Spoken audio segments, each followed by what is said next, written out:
This is Jeff Deist, and you're listening to the Human Action Podcast. Welcome, everyone, to the inaugural Human Action Podcast. We're so happy to have you here listening with us. Now, before we get started, I want to talk a little bit about our decision to change the format of the old Mises Weekends podcast, which I'm sure many of you listen to. Generally speaking, we want to focus on economics and directly related topics at the Mises Institute. And Mises Weekends had sort of devolved into a more general libertarian podcast. As you probably know, there are a lot of podcasts out there, a lot of libertarian podcasts, a lot of blogs, websites, etc., a lot of social media feeds.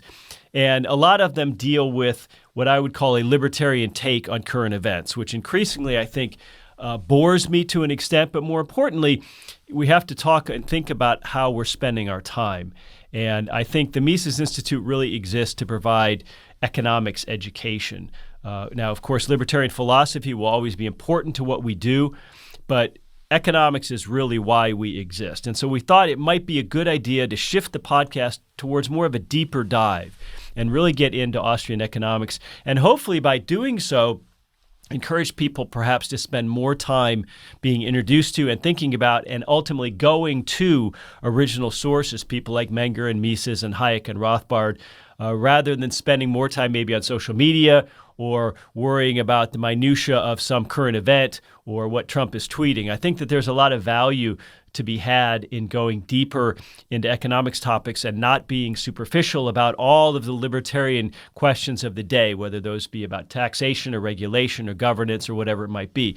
So while we certainly enjoy doing podcasts on all kinds of things like the FDA and Brexit and drug laws and you name it, the new Human Action Podcast will be a bit more focused. And I think mostly what you'll notice is that it's longer. We're going to allow our guests to go in depth on some of the topics that we'll be touching. And I think that as a result of that, you'll benefit from it perhaps more. Perhaps it won't be enjoyed by as wide of an audience because some people don't want to listen to an hour or perhaps 90 minutes of more hardcore Austrian or libertarian thought on economics. But I think a lot of people will benefit. So we're trying to reach people a little bit more deeply and distinguish ourselves, again, from all of the many libertarian podcasts out there. So that said, our first guest is Dr. Peter Klein, someone many of you know, really a great guy, and nobody better situated or suited to talk about the profession of economics itself and what kind of shape it's in. So I hope you enjoy the first Human Action Podcast. Well, Peter Klein, great to talk to you. Welcome to the show. Thanks, Jeff. It's great to be on today. You know, what I wanted to talk about today, and we set this up a little bit in the intro, is just this idea of the end of economics. Is economics as a profession failing, apart from the different perspectives within economics? In other words, a lot of people are criticizing the discipline in general, people like Nassim Taleb. More recently, Fareed Zakaria wrote an article in Foreign Policy called The End of Economics, and he makes some arguments that we would actually agree that econ has become too mathy and too predictive. But he also says, well, gee whiz, it's fallen off of its pedestal, and it doesn't really serve people much anymore. And of course, those of us who think the Austrian school is the correct economics or the correct perspective would find a lot to criticize in the field. But because you're at sort of the nexus of academia and conferences and Austrianism and technical professional economics, I thought you'd be a good person to talk to about this sort of meta topic. Is economics serving humanity at this point? Is it doing any good, or has it lost its way? So that's my opening gambit to you. Yeah, it's a great question and a great way to kind of kick things off. It's interesting, especially since the financial crisis. We've seen increasing calls from sort of mainstream and kind of left heterodox figures, for a radical reconstruction of economics. Economics failed us in not, anticipating or predicting the financial crisis and the Great Recession. You see at a lot of prestigious universities, movements often led by undergraduate students to restructure the economics curriculum and to throw out, sort of the old establishment ways of thinking. And it picks up, the references that you mentioned pick up exactly on this kind of discomfort that a lot of people have, particularly outside the academy, but to some extent inside it as well, with kind of the state of the mainstream economics profession. As you said, for those of us in the Austrian camp, I mean, at one level, this is really great news, right? We've been saying some of the same things for years, that there are a lot of problems and issues with the sort of standard way that economics is done, especially at the elite universities. Now, my sense is oftentimes the kind of cure that these critics propose, is worse than the original disease, but at least it kind of gets the conversation started, and it gives Austrians, I think, a great opportunity to sort of to pile on in a sense and say, yeah, you're right. Mainstream economics has this problem, has that problem, has this other problem. Here's a kind of a solution that maybe you hadn't thought about as much. One of the interesting sort of tensions, though, is, as you mentioned, I'm kind of, I'm an Austrian school economist by talent and temperament, but I'm also embedded in the kind of professional world of mainstream universities and so forth. And it's ironic that while the economics profession is being hammered publicly and in the media and at a lot of think tanks and so forth, economics as an academic field still seems to be doing pretty well in terms of the number of academic positions, in terms of number of majors and so forth. Hiring is strong, and salaries are good. We hear a lot today about the crisis facing the modern university, and we Austrians have been at the forefront of some of these critiques as well.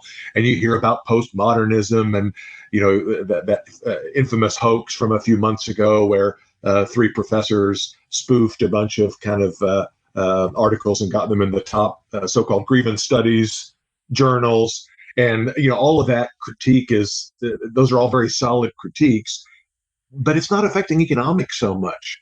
I mean, PhDs in philosophy are driving Ubers and working at McDonald's and so forth, but PhDs in economics still seem to be finding jobs. So within government, within academia itself, within the prestige kind of think tank, in that part of the think tank world, there seems to be a lot of place for establishment economists. It's just their dialogue with, with ordinary folks, with business leaders, entrepreneurs, with a lot of policymakers.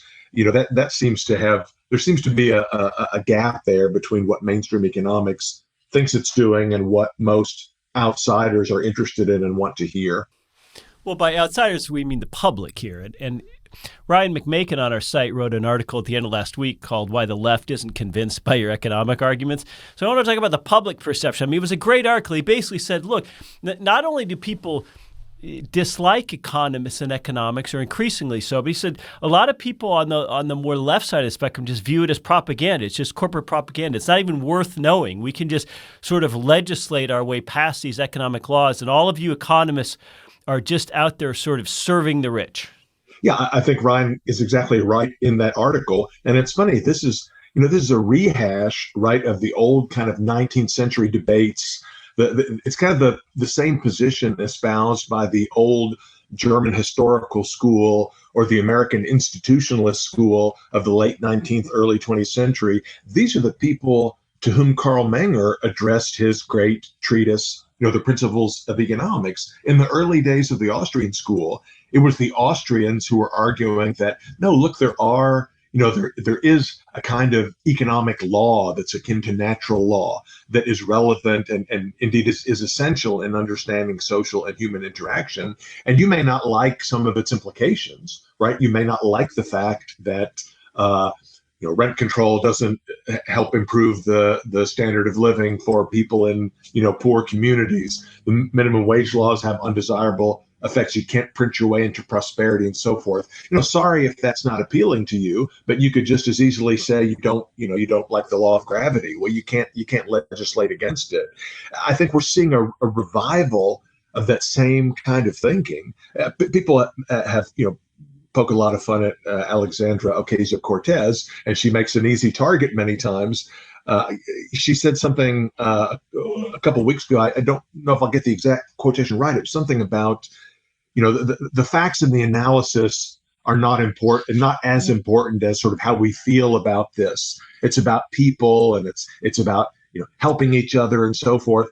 I mean, this is exactly the kind of thing that would make Karl Menger or Ludwig von Mises, roll over in their graves, yeah, you can wish for all these things. You can talk about how much you care about helping people rather than helping greedy corporations or whatever. But none of that is relevant to our understanding of how the world works. And if you want to change the world, if you want to make the world better, you've got to understand first how the world works. And that's what economic theory, especially the economic theory of the Austrian school, allows us to do. But when you bring up the German historical school, I mean, we're talking about people who didn't believe that economics could be studied independently, that it wasn't its own field. And I almost feel like we get hints of that today, like Richard Thaler wins the Nobel for behavioral economics, which to me is almost psychology or motivation or something other than econ. Yeah, it's a great point. I mean, I think we have to be a little bit subtle in treating that, the particular issue of kind of compartmentalization, right? So the Austrians have always believed, there isn't a science of economics that is distinct from the analysis of history. It's distinct from psychology and even sociology and political science and other social science disciplines. And it's definitely distinct from physics, chemistry, biology, and the natural sciences, right? Hence, the Austrians have always embraced what Mises called methodological dualism, meaning the kind of experimental techniques and the kind of mathematical theorizing and so forth that is appropriate for the physical world is not appropriate in the human sciences. So Austrians have always believed that economics is kind of a distinct approach to looking at social phenomena. At the same time, Austrians have always been very interdisciplinary, to use today's kind of jargon, meaning that they thought to have a complete understanding of any particular social or political problem, to have a complete understanding of society and how society works, you need not only economics, but also an understanding of history and maybe a good feel for statistics and maybe some insight into psychology and so forth. But that doesn't mean that all of those disciplines are doing the same thing, asking the same questions, using the same techniques. And you mentioned Thaler's Nobel Prize and the sort of behavioral revolution in social science. That's something that I find a concern in the following sense. I'm all in favor of research on human behavior from a variety of perspectives, right? That can include everything from psychological, field studies to work on cognition and brain scans and sort of biology of the brain. All of that stuff is interesting and important, but in my mind, that is not economics. That is something very different from economics. A popular approach now within the mainstream is to say, well, economic theory has always said X, and then present a kind of slightly straw man version of some basic economic principle from a mainstream textbook. Say, well, now in 2019 we're much more sophisticated than that, and we can do experiments or we can do field studies to show that really that basic principle doesn't hold. For example, mainstream economics textbooks always have some language about rational behavior. Now, Mises and the Austrians have never used the concept of rationality in that way, right? Mises talks about human action being purposeful, being goal-oriented, being goal-directed, but Mises never used a term like rational in the sense that people use that term in economics, mainstream economics. But so the behavioral social scientists will say, economics insists that people behave rationally, but look, when we put people in these situations in the laboratory, when we observe people, in the field, we see that they behave irrationally all the time, right? That eating that extra serving of dessert is bad for you. It might give you a little bit of short-term satisfaction, but in the long run, it's going to affect your health and your weight and so forth. So clearly a rational person would not eat that second or third slice of pie, but yet, lo and behold, look, we see people doing that all the time. That proves that people do not, in fact, behave rationally, and maybe they behave irrationally in ways that are sort of systematic and predictable. And therefore, and this is kind of the crux of the argument, all of those old laissez-faire type arguments about letting the market work and how, market solutions are the best way to deal with certain kinds of problems, those must all be wrong, because, the only possible defense of markets one can construct is one based on this assumption of sort of super rational or hyper rational behavior. Therefore, markets, don't work, and we need some, kind of governmental solution in place. I mean, that is wrong on so many levels, right? Even the best neoclassical economists, the best classical economists too, from Adam Smith on to, Alfred Marshall and Milton Friedman and other people who do not share the same approach as the Austrians. I mean, none of them believed in that kind of straw man notion of rationality. Certainly, no good economist built a defense on markets on that kind of an argument, because obviously it'd be easy to show that people are not rational in that sense. But you find these critics saying, well, we need to reconstruct economics to reflect how people really behave. And so you get what is essentially kind of pop psychology. I mean, people like Thaler and Cass Sunstein and other behavioral economists, they're not doing cutting edge psychology that would be published in the leading, psychology journals, theoretical, experimental, whatever. They're doing kind of pop psychology, which to many economists seems very profound. And it's presented as a real challenge to the way economists think and how economists understand the world. We also see a lot of emphasis on statistical methods and statistical design. I mean, that's been true since the 1950s, right? As economic theory became expressed mathematically, and as we saw empirical work in economics become more formalized, and a rise of econometrics and so forth. So that's been going on for a number of decades. But within the last 5 to 10 years, it seems that everyone is interested in what you might call experimental design in economics. So any empirical project in economics is set up as a laboratory experiment or a field study or what they call a randomized controlled trial, where all the emphasis is on making sure that the design is like what you find in pharmaceutical research, right? In research on drugs and drug effectiveness. You've got a population of test subjects, and you have a treatment group and a randomly selected control group, and you make sure that you apply the treatment only to one group and not the other. You observe the results and so forth.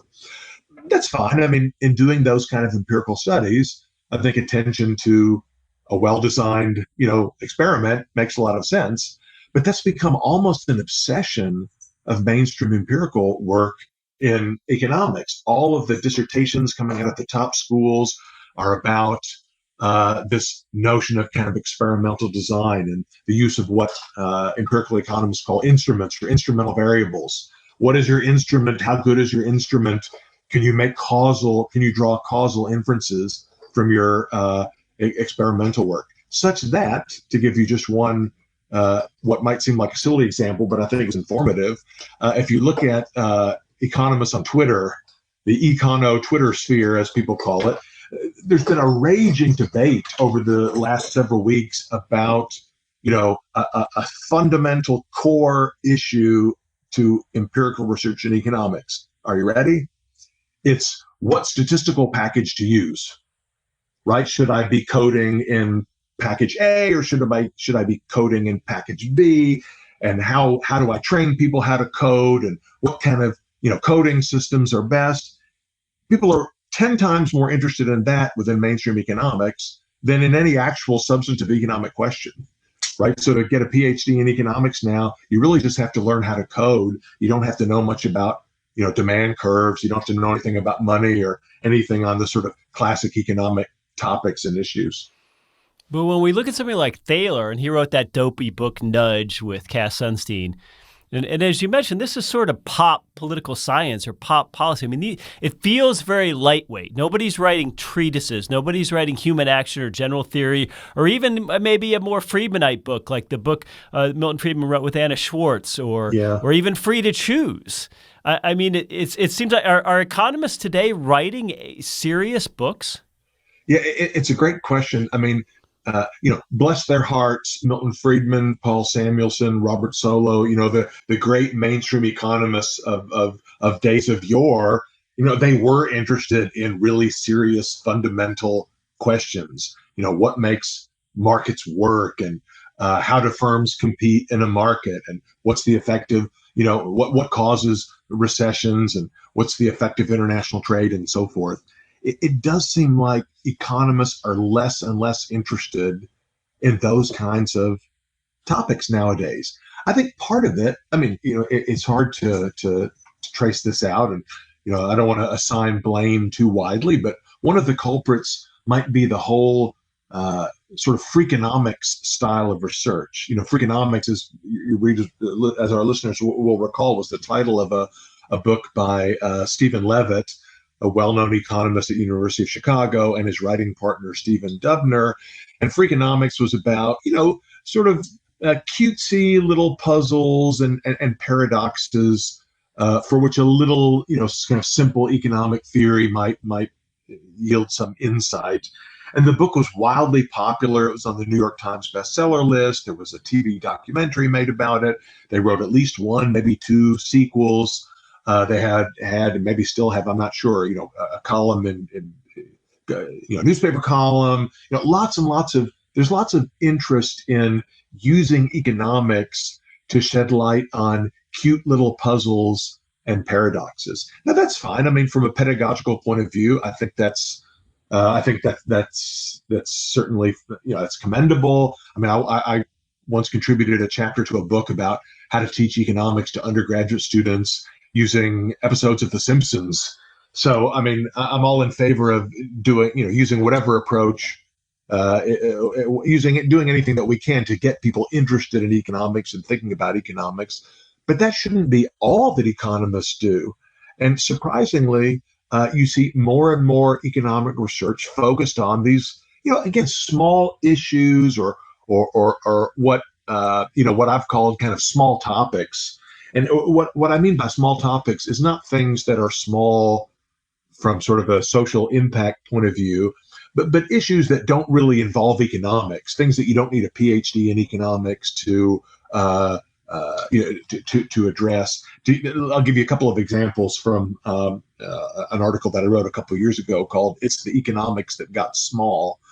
One of the most famous experimental economists is a guy named John List at the University of Chicago.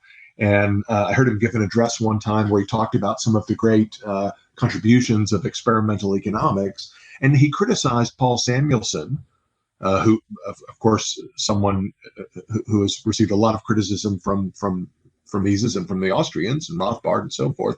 Samuelson had said back in the 1970s, well, it'd be great if economists could perform controlled experiments in the lab like physicists. And Samuelson thought that physics was the queen of the sciences and economists should try to imitate physicists as much as possible. Samuel said, but alas, unfortunately for us, controlled experiments aren't possible, so we've got to use some other technique.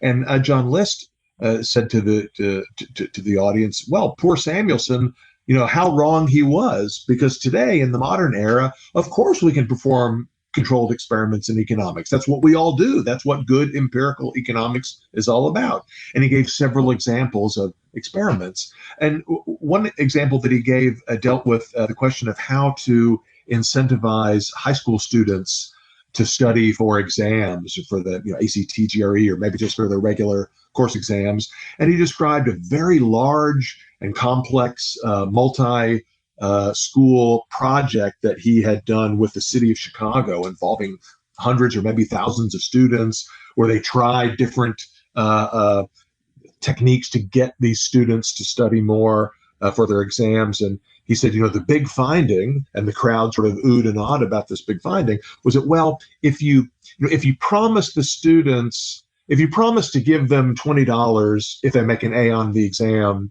that doesn't have any statistically significant effect on how they prepare for the exam and what kind of grades they make. However, if you give them $20 before they take the exam and say, if you make a poor grade on the exam, we're going to take the $20 back, that has a large effect on how hard the students work on the exam, right? The behavioral economists call this loss aversion, this idea that a lot of times people, we sort of value more something we once had and then lost than something we might have wanted but never had.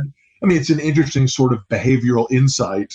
Uh, that's great. I mean, to me, it doesn't take, a huge research budget and dozens of research assistants and PhD students and postdocs and professors, to perform this kind of experiment to get that result. Another one of the experiments he described looked at the language that nonprofit organizations put in their fundraising letters, and he showed that if you send out these letters to different people, and the letters are all identical except for one set of letters contains a phrase to the effect that, if you will donate to us, if you'll respond to this letter by giving us money, we promise we will never send you another fundraising letter ever again.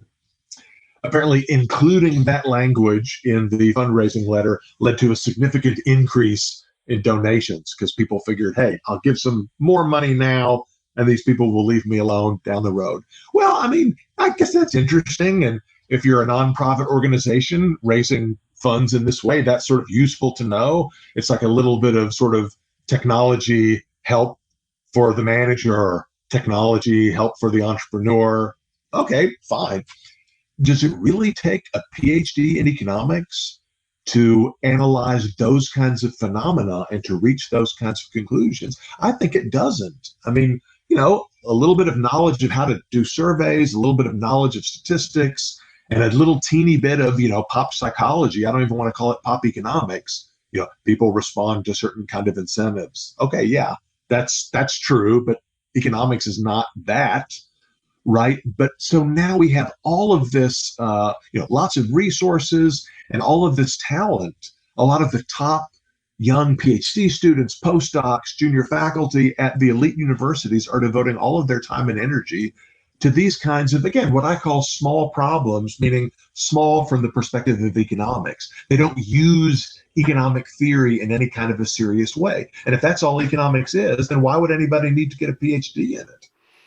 But how did this come to pass? It almost sounds like economists are getting bullied, that they've allowed their profession to become small. And I'd also like your thoughts on whether they have been shunted oftentimes to business schools. There's nothing wrong with business schools, and I think in many ways, maybe that's where econ departments belong, but maybe not. How did economics get small? I mean, what caused this? Yeah, it's a very good insight, the suggestion that economists have sort of done this to themselves. And I think part of it may be that, for the last several decades, economics has definitely been the star among the social scientists in terms of external influence, right? Economics has always been considered the most policy relevant of the social sciences. Right. We have the economists serving in government, and there's the Council of Economic Advisors, is one of the small group giving advice directly to the president. It's really a counterpart of the National Security Council, right, which is supposed to advise the president, day to day on the key national security issues. You find academics in political science or sociology or psychology or other fields saying, well, why don't we have a council of advisors from our area that's providing this sort of mission critical day-to-day advice to the top leaders? Why don't we get as many op-eds in the newspaper or in the in the Financial Times or in Business Week or whatever? What is it about the economists that makes them so special? And so I think economists are kind of worried about, and to some degree are kind of losing their elite status within the policy and sort of business worlds. Right, you mentioned Nassim Taleb earlier. I mean, I don't agree with everything Taleb says about this, but I appreciate his continued emphasis on things like real world experience and how entrepreneurial insight is not something that you can learn from reading a book, or that you can you can't do a bunch of mathematical simulations as a substitute for entrepreneurial insight, understanding, judgment, and so forth. I think he's very right on that point, though I think he pushes it a little bit too far. But it is an issue, right? In the old, kind of 1950s style big corporations, there was plenty of role for economists as advisors to managers working on, kind of technical issues of efficiency and so forth. advising companies on how to deal with government regulators, and of course, advising governments in how to regulate and so forth. Well, I mean, the demand for economists to do those things may actually be waning just a little bit. Entrepreneurs don't have much need for economists on their payroll. It's funny. There's been a little bit of discussion just in the last couple of years about how some of the big tech companies, Facebook, Amazon, Microsoft, and so forth, have put some PhD economists on their staffs to help them with things like, designing the auctions that Google uses to sell advertisements, to take bids for advertisements on the Google homepage, to aid with some of the machine learning and sort of artificial intelligence issues that these companies are dealing with. But that's sort of conspicuous, but nobody talked about that before because there were always jobs for economists at big companies, right? Big manufacturing companies. But the big tech firms have not traditionally had much of a use for academic economics. And the fact that now there are these few exceptions, and there are some very famous economists who are doing a stint at Google or Microsoft or whatever, that's very salient because all of a sudden we realize, oh, wow, yeah, except for that, economists don't seem to be playing a big role in helping, Jeff Bezos or helping, people at Apple or whatever figure out what to do. So there may be a little bit of nervousness on the part of some economists that they're not as policy relevant as they once were. But it's hard to say exactly what is driving this particular movement. Some of it's internal as well. I mean, people want to get published in top journals and want to get good jobs. And maybe there's a feeling that kind of the big issues, inflation, unemployment, economic growth, institutions, et cetera, that maybe those are really not amenable to analysis using economic tools. Therefore, economists have retreated away from those topics towards issues that, while not as complex, not as critical and important, are nonetheless doable, using their, sort of tools and techniques that they're comfortable with. So I think that might explain part of it as well. Okay, but if you believe in empiricism über alles, everything is testable. And if you don't believe in universal economic laws or axioms, then why not have a gender studies or sociology academic writing op-eds in the Wall Street Journal? Right? In other words, economists are sort of giving away some of their importance. Yeah, I think that's right. I think economists have done that, and I think they're recognizing it, and they're to some extent concerned about that. Yeah, so you see this polarization now, where on the there is of course still theoretical work being done in economics, but it's it's game playing, it's gamesmanship.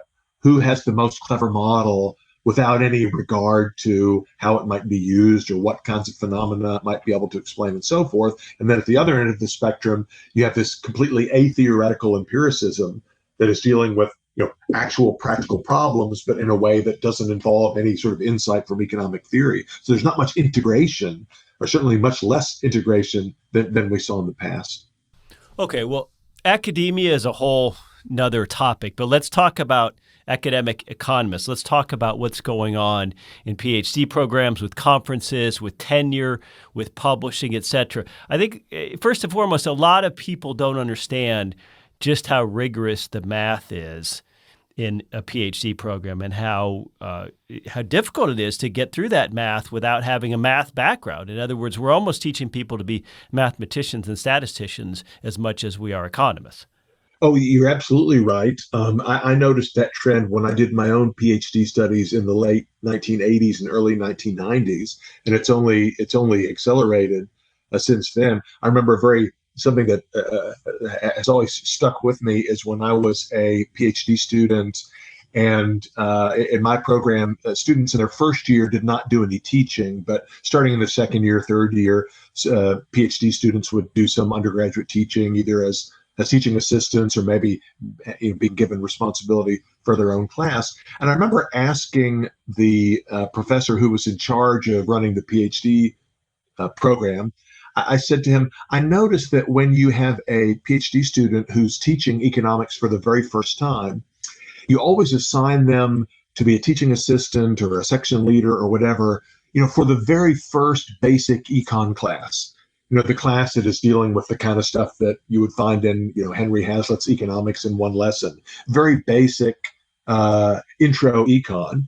And I said, well, for someone who has never taught before, that's actually a difficult, challenging teaching assignment, right? To teach economic principles to people with no prior exposure to economics takes a fair amount of skill. That takes some knowledge of pedagogy and some knowledge of teaching technique. Why don't you assign these new teaching assistants to teach, kind of an intermediate economic theory course or something that has a little bit of math in it, something they'll be more comfortable with, that's closer to what they're doing as PhD students. And then once they've learned some skill in teaching, then put them in the intro class. And the guy says, oh, well, of course you're right, but there's one simple reason we put them in intro econ, so they'll learn it. I said, what do you mean? He said, well, most of our PhD students were math majors or physics majors or engineering majors. They've never had an undergraduate economics course. They've never read a book like Economics in One Lesson. They don't know what a demand curve is, right? They're basically doing math and statistics in their PhD program. So we recruit people who are good at math and statistics. If we're going to call it an economics degree, they've got to know a little bit of economics. And for them to get an academic job once they finish, they're going to have to teach some intro econ, so they might as well learn it now. And I thought, that is so, it struck me as being so absurd, but the more I reflected on it, I thought, well, yeah, I guess that does make sense from his point of view. And this goes back to the point that I made a few minutes ago about coding. I'm totally serious about that it seems to be a good empirical economist today, or maybe even a theoretical economist, the most important skill is how to do econometric programming on the computer, right? And in my day, we had, people relied mainly on, statistical packages like SAS and SPSS, and these are a little bit antiquated now, where most of the routines were kind of programmed in. So you weren't like, it wasn't like, right, it wasn't like what you would do in computer science. It was using prepackaged programs and routines to analyze some, data series on employment or prices or whatever. Nowadays, it's not enough to be able to do that. You need to actually write your own code to do some kind of, clever statistical technique that has not yet been incorporated into the package where you can just point and click and do it. And I think, are we training computer scientists, or are we training economists? How much economics are they supposed to know? How much economics will they ever know? And will these be the kinds of, economists that ever could have any hope of speaking to the general public, or even speaking to, policymakers or business leaders or whatever? And I think the answer is no. But because of government subsidy for higher ed, right, there's always a place for people like this, especially those who are well trained, in other universities. It's kind of a self-perpetuating thing, right? The elite universities are producing the professors of the next tier of universities, and they're producing the professors for the next tier of universities, and so on. And, it sounds like a little bit of a Ponzi scheme sometimes, but there seems to be enough money flowing into economics departments, to keep this going for a while. Now, you mentioned business schools. A lot of economists are taking jobs in business schools. And I think this is all for the good, because most of the economics that's done in the business context is less, it doesn't suffer as much from the kind of problems that we've been talking about. And obviously, business schools are professional schools. They're training people to be future business leaders and so forth. And so there is a kind of a more practical, pragmatic kind of economics that one often finds in a business school context. And I think it's one that it's a place where there's more sort of tolerance for non-traditional approaches, including Austrian economics. I have often encouraged young people who are interested in doing, having an academic career in the Austrian tradition to consider maybe getting a PhD in economics, but even a PhD in management or entrepreneurship or operations research or something like that. And then having a career teaching in a business school, because you can do Austrian economics in those applied areas, and it doesn't threaten the establishment the way it appears to be threatening within sort of a mainstream economics department. But in those departments, if they're consumed with math and stats and econometrics, doesn't the method ultimately become the discipline? If that's the approach we're taking, I mean, the slur against people like Mises were that they were literary economists. Their treatises weren't full of charts and graphs and numbers. Have we now become wholly a math discipline? Is the method the discipline now? Is this all that's left? Yeah, I think that is the case Is within is that overstating it? well, I mean, maybe it's a slight exaggeration, but only a slight one.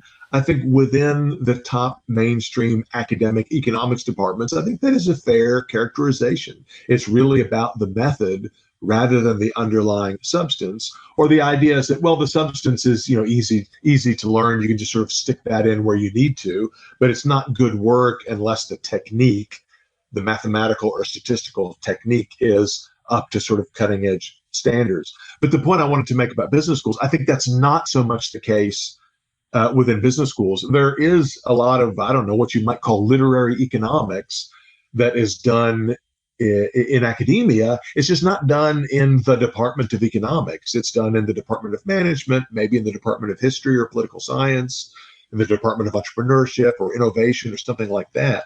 So a lot of the good work in these allied disciplines really is economic theory, often expressed in verbal form, and sometimes building explicitly on insights from the great Austrian writers. So that's what I mean by saying one can do sort of economics that is more substantive, that is really more about the economics than about the technique. It's just very hard to do that in an economics department. But there are other places in academia where that to some extent can be done. Well, that seems terrible, though, to me. That seems like a shame, and something that economists ought to fight against. If for no other reason than just academic turf battles, don't they want their own departments, their own budgets, their own conferences? Yeah, I mean, look, it's not for me to say what kind of strategy is the most likely to be successful. I totally agree with you. Of course, that is a shame. I'm sure your dean won't be listening to this podcast. So I have a coup in the works that I'm planning to stage at any moment. But yeah, to me, it's useful to kind of think by analogy. I mean, look at our old friends, the Marxists, right, with whom the Austrians used to battle. Of course, the Marxists have more or less dropped out of the scene almost entirely in economics, right? When I was a student in the 80s, most of the top economics departments had one or two token Marxists sitting around. Those people are all almost all gone, but Marxism isn't gone. It just moved from economics into history, English literature, philosophy, these grievance studies departments that we were talking about before, where Marxism is really thriving. Now, I'm not suggesting that Austrians should do exactly the same thing, but it may be that fighting this sort of battle head to head within the inside the economics department at Yale or MIT or Stanford or even Auburn or University of Kentucky or whatever. I mean that may not be a winning strategy at this time. So it may be a more shrewd strategy for Austrian economists to kind of outflank the mainstream a little bit by continuing to do good work, but doing it in a way that one doesn't have to spend all of one's time fighting those kinds of battles, because it's really difficult to overthrow an entrenched oligarchy. And that's essentially what we have in the top economics departments. And I don't see many cracks at the moment or many opportunities to kind of push them to the side. Well, let's say hypothetically a young person comes to you, or maybe even one of your own children come to you and say, I'm thinking about getting a PhD in economics, just like you. I want to teach and learn Austrian economics. What would you say to them? Well, I mean, I think being an academic can be a great life. And as we said at the start of the interview, there are a lot of jobs for economists, even Austrian economists. If my child said, I want to get a PhD in philosophy or I want to get a PhD in English literature, I would, I would not discourage them from pursuing their lifelong dream, but I would want to make sure that they have a very, very solid understanding of what the trade-offs are likely to be. So I think you would take a more pecuniary view of this decision. you're paying for that yourself. No, I mean, look, people ought to do what they want to do, but yes, I would want them to understand that taxi driving may be in their futures, and it's better in economics, but I would be very, and I am very straightforward with young people when they ask me these kinds of questions. We get all these brilliant kids coming to Mises University, many of whom are interested in an academic career, and I say, look, you have several choices. You can employ what Murray Rothbard used to call the Superman strategy, or it's really more like the Clark Kent strategy. Well, you try to get into a top tier economics PhD program. Don't put any Austrian stuff on your application. Don't put anything about Mises. Don't put anything about free markets and liberty and so forth. Take a lot of math classes and statistics classes in undergraduate and try to get into a top tier economics department. You're going to have to do a lot of math and statistics, and you might not enjoy it very much, but just buckle down, suck it up, try to finish, make your professors happy, do what's necessary to get a dissertation, try to get a job at a decent school, try to publish in mainstream journals like they want you to, try to get tenure, and then eventually you can sort of do the old Superman in the phone booth thing, where you rip off your mainstream economist Clark Kent outfit, and underneath is your Superman outfit, with the big letter A on the chest, and you become Austrian man or Austrian woman, and you rush out there, and now you do your Austrian stuff. I mean, that's one potential strategy. As Murray used to point out, that strategy very rarely works, because by the time you get to that point where you've achieved all these professional goals, you've got a PhD, you've got a job, you've got tenure, you've got accolades and so forth, now you're ready to become Austrian man. Well, by that point, you're too old. You don't remember how to do Austrian economics anymore. All you know how to do is the stuff you've been doing for the last 20 years, and it's really too late for you. So, I mean, if someone wants to pursue that strategy, I would not try to talk them out of it, but I would want to make sure they understand that it's very difficult to pull off for that reason. Another strategy is to go to one of the universities, the few universities around the world where one can get a PhD in economics or a closely related field and do explicitly Austrian style research. And there are some places like that. They tend not to be the top, tier elite schools, and there are jobs available to people with PhDs from those schools. Not as many jobs and not as prestigious jobs as the ones you get when coming out of a top school, but there is employment to be found, and one can have a good life teaching economics. Now, you may be at a school where you have to teach a lot and you don't have as much time for research, and your salary may not be as high as you would have liked, but you can still do that. Another option would be to pursue a degree in business or history or poli-sci or sociology or some other field where one can do what is essentially Austrian economics, though it may be dressed up a little bit differently, and maybe have good professional opportunities, but always be a little bit of a second-class citizen compared to the quote unquote real economists. However, I think it's worth pointing out, as Joe Salerno did in a very nice article a few years ago, contrasting the idea of economics as a profession and economics as a vocation, right? I mean, if your passion is to be an economist in the Austrian tradition, that's your vocation. That may or may not be the thing you do to get a paycheck, right? That may be something you do nights and weekends while you're professionally doing something else. If you can combine your vocation and your profession, that's fantastic. More power to you. But it isn't necessarily the case that you do, and it's very dangerous if your vocation and your profession are close enough that one gets kind of compromised by the other. And I've seen this my entire career, bright young people interested in the Austrian school who, act, they're just a little bit sort of careerist in their actions. I'm going to compromise a little bit here. I'm going to compromise a little bit there so I can get a slightly better job, or I can get a little bit more pay, or I can teach at a better school, or get a better professor to, mentor me or whatever. I mean, that's fine, but the more you do those things, eventually they can kind of consume you, and eventually that's all you do, and you're not an Austrian anymore. This is a little bit like the Superman approach. So I think that's a real danger as well. The goal of doing good Austrian economics is not to earn a good living from doing it, although that's great if you can. It's to advance the scientific discipline of the Austrian school. Look at some of our great heroes. Mises, of course, had a day job for most of his career, which was not writing economic theory. Murray Rothbard, throughout much of his career, was an analyst working for a private foundation and reading and writing and contributing to the Austrian school on the side. Now, Mises and Rothbard were super geniuses and extraordinarily productive, and that's not necessarily the career model for all of us, for us mortals. But I think there is a lesson to be learned that those two did not conflate their vocations as Austrian economists with sort of the day-to-day professional responsibilities of putting food on the table. But why doesn't that vocation also involve teaching? We hear all these things that economists do and their trendy books and their studies. What about teaching? I think Mises had that famous quote that at any time there's no more than a score of men who really contribute anything essential to economics.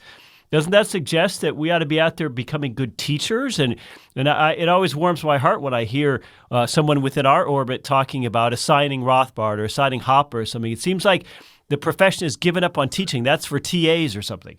Yeah, you're exactly right.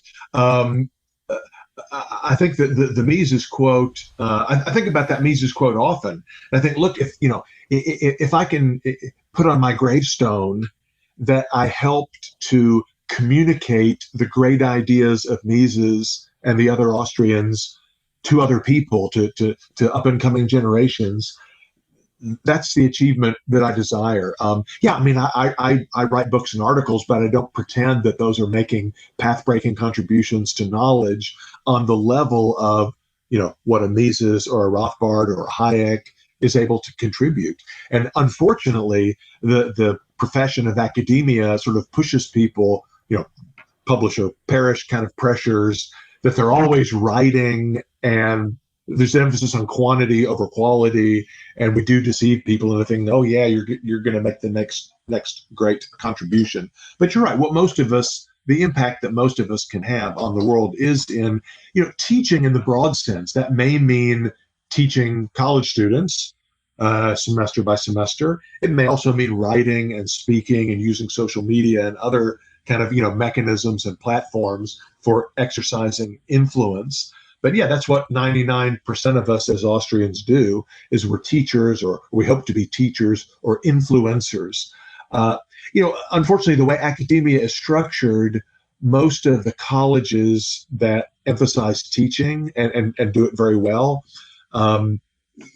are set up in a way that you're just doing so much teaching, you really don't have a chance to write articles or to write books. Again, that's fine. Probably most of the articles and books in economics, I don't mean in Austrian economics, in economics in general, should not be written. It's a waste of paper or a waste of electrons or storage space on a disk somewhere, and certainly a waste of people's time. But if you do want to do some writing, some independent research, it's a challenge to do it in an environment where you have a very, very heavy set of sort of teaching responsibilities. But again, those are the people who have much more influence. If I contrast myself with my wife, Dr. Sandra Klein, who some of you know, she has a PhD in economics, and we've both taught at the University of Georgia, at the University of Missouri, now at Baylor University. My job has been at all of those schools has been kind of in a research professorship where I am teaching, but I'm not teaching a large number of students, and I'm mainly teaching graduate students and upper division students and mentoring theses and dissertations and so forth. Most of her teaching has been at the intro undergraduate level and in much larger classes. I can't remember the number now, but she estimated when we were on a panel together at a recent Mises event, I don't remember how many thousands of students she's had during her last sort of 20 years or whatever of teaching, but she's taught an order of magnitude more students than I have. And in every one of her classes, she's having them read, Hazlitt or Rothbard or Mises or whoever might be appropriate given that particular topic. And so she's had a much bigger impact on the spread of Austrian ideas, almost certainly, than I have. even though my name is better known, among, within the sort of Austrian academic circles. But, really, what have I contributed? Not that much. It's people like her and like many of the other great teachers that we have in our movement who are really having an influence on future generations. And it is too bad that, elite academic institutions tend to disdain teaching. Teaching is a chore that you have to do to justify your paycheck and your pension, but you do as little of it as possible, and you put as little effort into it as possible, because after all, the dean doesn't really care about that. The dean cares about, research grants and publications in prestigious journals and that sort of thing. That's an unfortunate part of, again, academia as this kind of self-perpetuating oligarchy. Most of what academia produces is for the consumption of the academic sector, not for the consumption of the student or the general public or the business person or whoever. So is that true, though, really across the board? Because that's the public perception, that these PhD academics, and we're getting a little broader here, but in general, PhD academics are not really focused on teaching your kids, and they're all talking to each other in obscure journals, and it's a bunch of movement, not action. That is the current public perception of academia, especially in the non-tech side. Yeah, I think it's largely fair. What's exaggerated is this idea that there are these great teachers who don't do any research, and there are great researchers who are not capable of being good teachers. That, in fact, I think is not true, because some of the best teachers that I've ever known have also been among the great researchers and also great at service within the academy and so forth. But what is true is just that there's only so many hours in the day. And at the top universities that employ the top researchers, the typical teaching load might be, 2 or 3, at the most 4 courses per academic year. Whereas at a teaching-oriented liberal arts college or even at a community college, people are teaching 6, 8, 10, maybe 12 courses per year. So it's true that the academics at the elite universities don't spend as many hours in the classroom. But many of them are fantastic teachers. And again, to be fair, if they are doing some kind of outreach, if they're writing for popular consumption, if they are doing podcasts like this one, if they're, blogging or using social media, that is a kind of teaching in a sense. That's a kind of outreach that is important. I do have to say there are many mainstream figures who are working on communicating with the general public. People like Paul Krugman. There are many things that make me unhappy about Krugman's speaking and Krugman's writing and so forth, but I do give him credit for writing in the New York Times. I think that is something that academic economists should do, not all the time necessarily. In Krugman's case, that seems to be all he's done, and he doesn't use any economic thinking in his New York Times column, so that isn't good.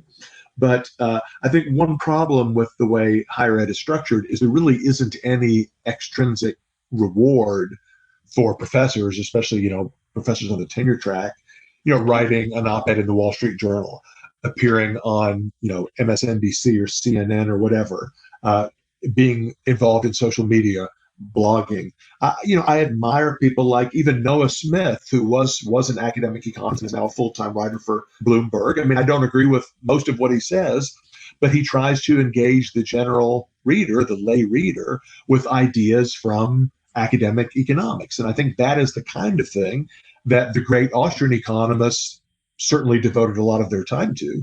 And I wish that more of us, those of us in our circles, Jeff, are scholars and fellows associated with the Mises Institute. Almost all of us do quite a bit of that kind of outreach work. That's great. I wish that more economists outside our circles would also do those things, and that those things would be valued by the administrations of their universities.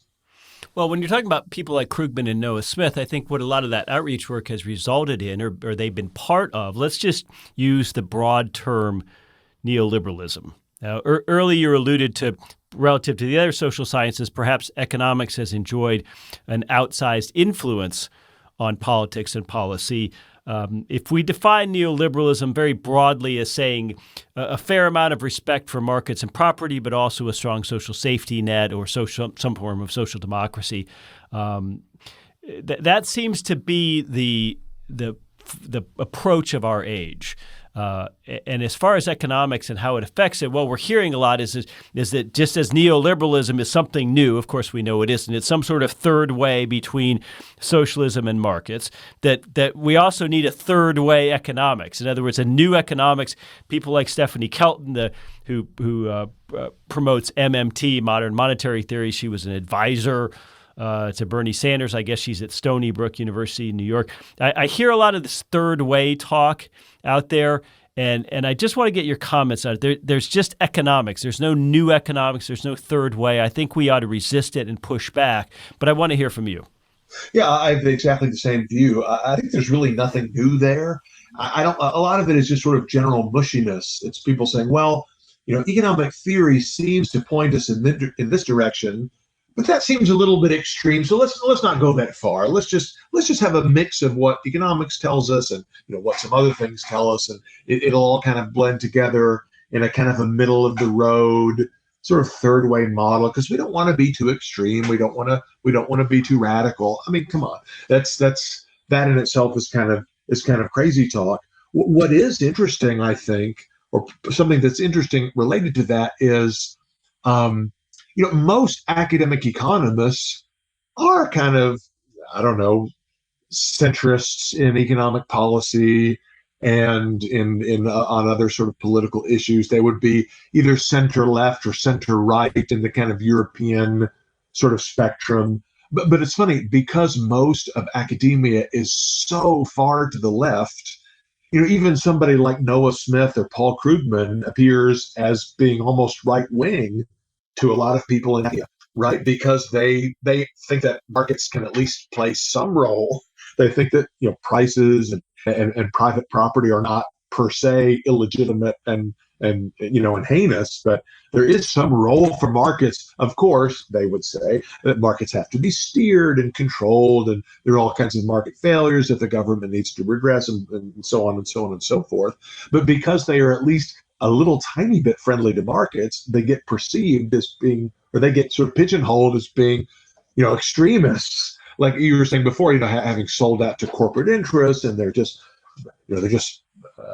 promoting the well-being of plutocrats and blah blah blah blah blah. To people like us, this is just, it's so funny, because we see those people for what they actually are, which is middle of the road centrist types who like a little bit of markets, but not, but a little bit of government too.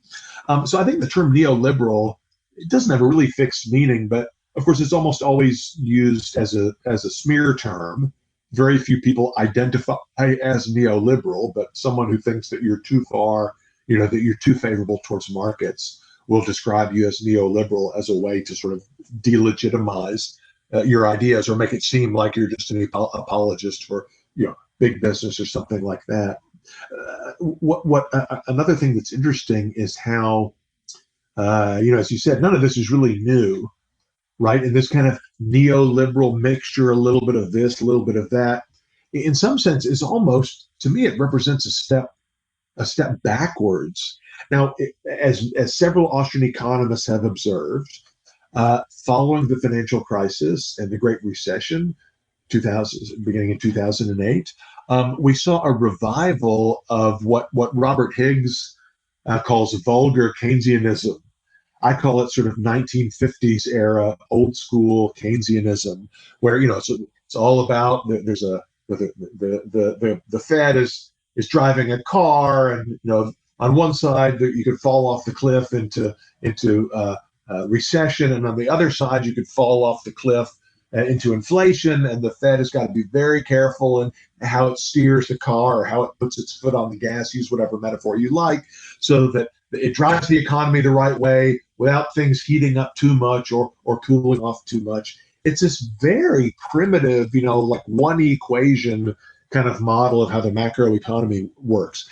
Now, when I was studying mainstream macroeconomics in the 80s and 90s, I was told, oh, well, that old-fashioned Keynesianism is dead.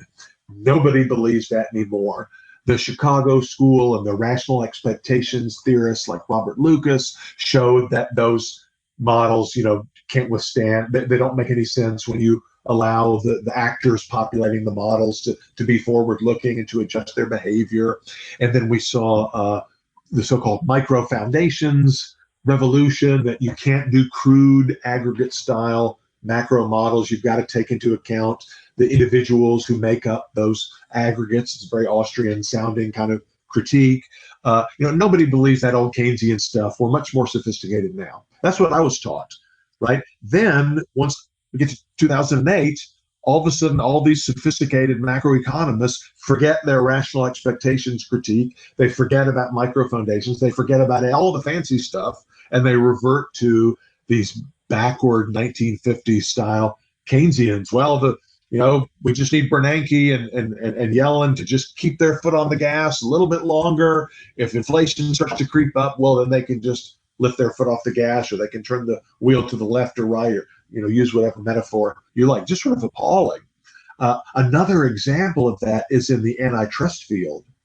In the last couple of years, we're seeing a revival of sort of aggressive interest among academics and policymakers in having more aggressive antitrust enforcement. Some people call this hipster antitrust, progressive antitrust. The claim is that the old neoliberal antitrust, which is the approach that has dominated in the U.S., the Justice Department and the Federal Trade Commission since the Reagan era, is neoliberal and right wing. Right. So what the old-fashioned antitrust of the 1950s said, big is bad. If a company is big, if it has a large market share, then it must be harming the consumers. It must be broken up with antitrust policy. In the 1970s, 1980s, even within the mainstream of academic economics, people figured out. They said, no, that model doesn't make any sense. Sometimes firms are large because they're efficient, because they do a good job of serving the consumer. Large firms can be more innovative than smaller firms. There's nothing per se wrong with being large or having a large market share. And of course, now the mainstream view is not the Austrian view. The mainstreamers said, well, you got to look at these on a case-by-case basis, and industry concentration is not the thing you look at. You look at some measure of consumer well-being or consumer welfare, and it's okay for companies to be large and markets to be concentrated as long as consumer welfare is high. That is now considered troglodyte, neoliberal, extreme right. And so the new kind of hipster antitrust movement wants, again, to go back to the 1950s and say, no, Amazon market share is too big. Google, Facebook, Apple, Samsung, their market shares are way too big. They need to be broken up by antitrust. Why? Well, how are consumers being harmed by these companies? Doesn't matter. They're big and they have a high market share. That's enough to say we need to break them up. Jeff, we Austrians, in the time that I've been in the profession, have often been criticized for kind of aiming at the wrong target. So, for example, think of Murray Rothbard's great treatise, Man, Economy, and State. There's the main text, but there's also a very detailed and lengthy set of footnotes or endnotes, right? And the footnotes are like a running commentary on everything that was wrong with mainstream economics when Rothbard was writing that book in the late 1950s. And even Rothbard critics and mainstream Rothbard critics within and outside the Austrian school will say, well, yeah, his criticism of mainstream economics of his day is really sharp, really spot on. But of course, a lot of Austrian economists will say even, yeah, but who cares about that? I mean, all that stuff's out of date, right? We Austrians, we need to be focusing on the new modern stuff. We need to be criticizing game theory, and we need to be criticizing behavioral economics. And of course, we are doing those things, but we don't need to worry about that old stuff like old-fashioned Keynesianism or old-fashioned industrial organization. Well, guess what? The old stuff is back. The old is new again, or new is old again. And all of those criticisms of bad old economics, we need to learn those and hold on to them, because all of that bad stuff, what goes around comes around. And the revival of interest in these sort of old-fashioned bad ideas means we really it justifies all the investment that Austrian economists have made in understanding the specific critiques of Mises and Rothbard and even Karl Menger at the errors that were prominent in their day, because those errors have all come back and with a vengeance. Well, maybe we should wrap up this conversation with this thought. Something beats nothing generally. So when our friends on the left progressive side of things are advocating for MMT or something else, that's something. And oftentimes I think Austrian economics feels like more forbearance than action. And I don't just mean in its policy prescriptions or political ramifications. Obviously, it's a neutral thing. But do you understand what I'm saying? How do we sort of reintroduce theory and what we would consider proper methodology? How do we advance this thing against something, the somethings out there, neoliberalism, MMT, whatever those somethings might be? It's a good question. As a school of thought or an academic tradition that throughout most of its manifestation has lay kind of outside the mainstream, we find ourselves engaging in a lot of criticism, right? We criticize the mainstream more than the other way around because the mainstream is the mainstream and we're not. At the same time, you're absolutely right. There is a role for critical engagement with other schools of thought, but by no means is that all that we should be doing. In fact, we shouldn't be spending, as a field, as a movement, I don't think we should be spending even most of our time doing that. I think most of our time should be spent advancing the paradigm of the Austrian tradition. Now, how do we do that? Well, most people, academics or otherwise, don't really respond all that well, in my experience, to methodological critique. I mean, I think we should make methodological critiques, but really more as a way of helping those who will come after, right? Showing students who are not yet established in their careers and so forth what's the right way to do things. But established economists don't respond well to methodological critiques. Really, sort of the proof of the pudding is in the eating. So most of what we should be doing to show the superiority of the Austrian approach is demonstrating it through our theorizing and our analyzing. And of course, we do that. I'm not trying to be a gadfly because that's exactly what most of us in the Austrian tradition have done. And you look at phenomena such as business cycles. I mean, who has the best understanding and interpretation of what was going wrong before 2008? It was the Austrian economists who said, look, what we're in now has all the classic marks of an investment boom, an overinvestment or malinvestment bubble within the context of Austrian business cycle theory. It's not going to last forever. There's going to be a crash, and of course there was. Austrians are pretty good at explaining those kinds of phenomena. A lot of my own recent work is in the entrepreneurship and innovation area, and I think there are a lot of people who don't have, with little or no prior exposure to the Austrian school, who are very sympathetic to Austrian understandings of entrepreneurship and the role of the entrepreneur in society, not because somebody has told them, well, the mainstream view is wrong because of blah, blah, blah, but because researchers in this tradition have simply demonstrated the value of the Austrian understanding in their descriptions of, as they advance entrepreneurship theory and how entrepreneurs deal with uncertainty and the role of institutions in shaping entrepreneurial behavior, as they analyze the impact of entrepreneurship and innovation on economic growth and so forth. If you demonstrate to people both inside and outside academia that you have something to say, that your ideas are useful and relevant and explaining difficult issues that people care about, that's how you attract attention. That's how you attract followers. Yes, the formal criticism of alternative approaches is important and necessary. And I'm not saying how any individual should allocate his or her time, because we all have different temperaments and talents and opportunities and so forth. But just as a movement, I think we always need to keep our eye on the ball of advancing the Austrian tradition. And, through our own journals, through the QJAE, through our working papers, through our courses at Mises U, lectures at Mises U, courses on Mises Academy, the work that our PhD summer fellows are doing. You can see exactly this manifest in action. You see the new content that's being produced, whether it's books or articles, the training, passing on these great truths and their modern applications to the next generations. I mean, that is what we mostly do within the Austrian tradition and within the Mises Institute, those most associated with the Institute. We need to continue to do that and make sure people know about what we're doing.